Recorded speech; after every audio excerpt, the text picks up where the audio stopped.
तो सुषमा कुमारी अगर नाम गले की देखिए तोहनी कम से कम सुन लिया बेटी छोड़ा भाई की देखिए कहाँ चढ़ गए 7वां 8वां क्लास के आगे।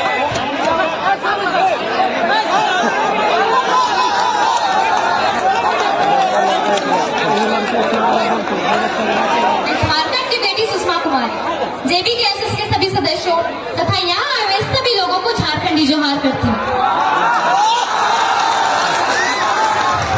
मैं राजगंज की इस पावा धरती पर धनबाद जिले के 8 प्रखंड तथा झारखंड के समस्त जिलों से यह आह्वान करती हूँ कि जागो मेरे झारखंड वासियों, 2024 में झारखंड को एक बदलाव का नया उदय कराना है और झारखंड का आवाज दिल्ली तक पहुंचाना है,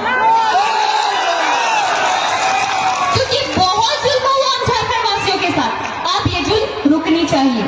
हमारा राज्य देश को कुल 58 प्रकार का खनिज संपदा देता है, जैसे लोहा, चांदी, यूरेनियम, बॉक्साइट, ग्रेफाइट। इसके बावजूद आज हम लोग का झारखंड गरीबी में दूसरा नंबर पर क्यों है? आज हमारा राज्य लाचारी, बेबसी और गरीबी में जी रहा है।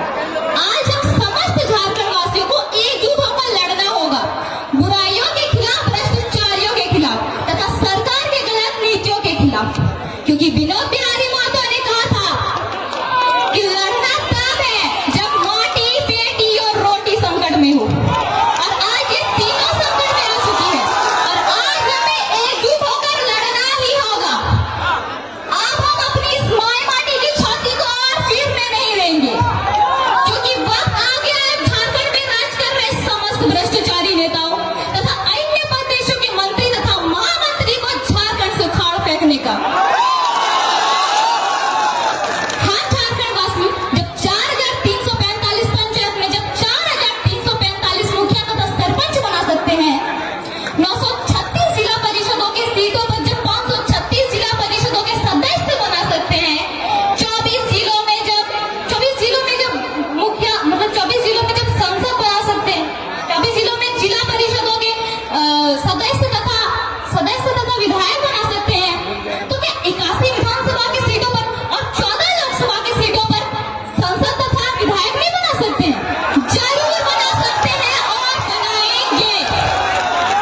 और मुझे झारखंड की समस्त नारी शक्ति एवं खासतौर पर युवाओं पर पूर्ण विश्वास है कि 2024 में जयराम भैया के नेतृत्व में पाकुड़ से लेकर गढ़वाल तक तथा पश्चिमी सिंहभूम तक, कोडरमा से लेकर पश्चिमी सिंहभूम तक संपूर्ण झारखंड में बदलाव का एक नया उदय होगा।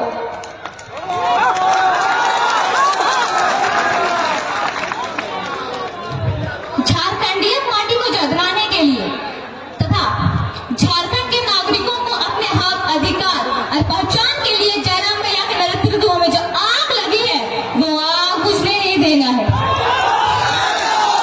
क्योंकि तभी हम झारखंड में चल रहे समस्त ज्वलंत समस्या जैसे उद्योग नीति, विस्थापन नीति, स्थानीय नीति, 1932 का अभियान और 60-40 नहीं बल्कि 90-10 नीति लागू कर सकते हैं। आज झारखंड विकास न होने की सबसे बड़ी समस्या है तो वो है भ्रष्टाचारी, बेरोजगारी, लाचार शिक्षा नीति, खनन का दुरुपयोग, अस्थायी सरकार, जातिवाद राजनीति, उद्योगों में स्थानीय को रोजगार नहीं देना तथा राज्य सरकार के अनावश्यक खर्चे। अगर झारखंड को तरक्की करवाना है, तो मैं सुषमा कुमारी को इस तरीके बताना चाहती हूँ कि झारखंड तरक्की कैसे होगा। सबसे पहले तो नेताओं का पेंशन खत्म करना होगा, क्योंकि ये कौन सा नियम है कि अगर एक दिन के लिए भी अगर कोई नेता बन गया तो पूरा जीवन पेंशन। अगर उसको पेंशन मिलेगा तो ये जो हमारे दादा दादी दिख रहे हैं 60 साल में जिसको पेंशन मिलता है वही मिलेगा और कुछ नहीं, क्योंकि ये एक सेवा का पद है, ना ही व्यापार का। दूसरी बात, नेताओं का सैलरी आधा करना होगा, क्योंकि नेताओं को जब सरकार की तरफ से सारी सरकारी सुख सुविधाएं मिल रही है तो उसको सैलरी की क्या जरूरत है? राजा महाराजा कैसा घूमता है, वीआईपी गाड़ी में घूमता है, सैलरी की क्या जरूरत है? सरकार की तरफ से सारी सुख सुविधाएं मिल रही है।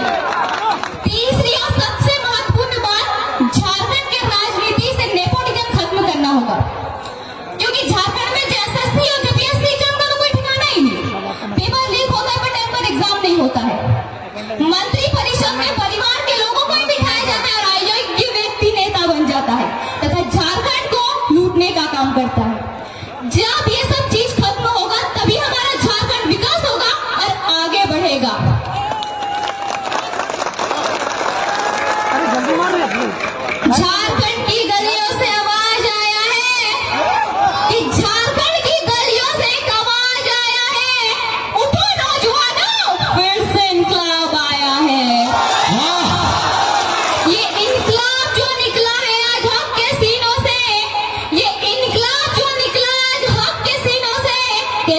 जुल्मी पर्दे को फाड़ डालेंगे, जुल्मी सरकार को उखाड़ डालेंगे। तुम लाख चला लो गोलियां, ये कम नहीं होंगे। गर्दन कटेंगे पर शीश कम नहीं होंगे। झारखंड की गलियों से आवाज आया है, उठो नौजवानों, फिर से इनकलाब आया है। हारा वही जो लड़ा नहीं, हारा वही जो लड़ा नहीं, और जो लड़ा उसके आगे फिर कोई अड़ा नहीं। और हमने तो सभी ने जाना है कि जयराम दादा हारे वाला वैसे नहीं लगे, और ना ही हमने कभी अगर हारे देवे तो अनेक की चाहे 2024 में बता हमें चाहिए कि नहीं? नहीं चाहिए। 2024 में बता हमें चाहिए कि नहीं? अगर हमें चाहिए तो सभी के जागरूक हवे दे। तो आज अपने झारखंड में दोसर राज्य के लोग आए के यहाँ पर अपन फैक्ट्री खोल ले लो, अपन हॉस्पिटल खोल ले लो, अपन घर बना ले लो। काहे? हमने पढ़ल लिखल नहीं है, हमने जागरूक नहीं है, एजुकेटेड नहीं है। अगर हमने पढ़ल लिखल हो गई, जागरूक हो गई, तो हमने के राज्य में कोनो बाहरी आई के राज नहीं करे पड़ते। तो हमारे को एक उद्देश्य इटे हो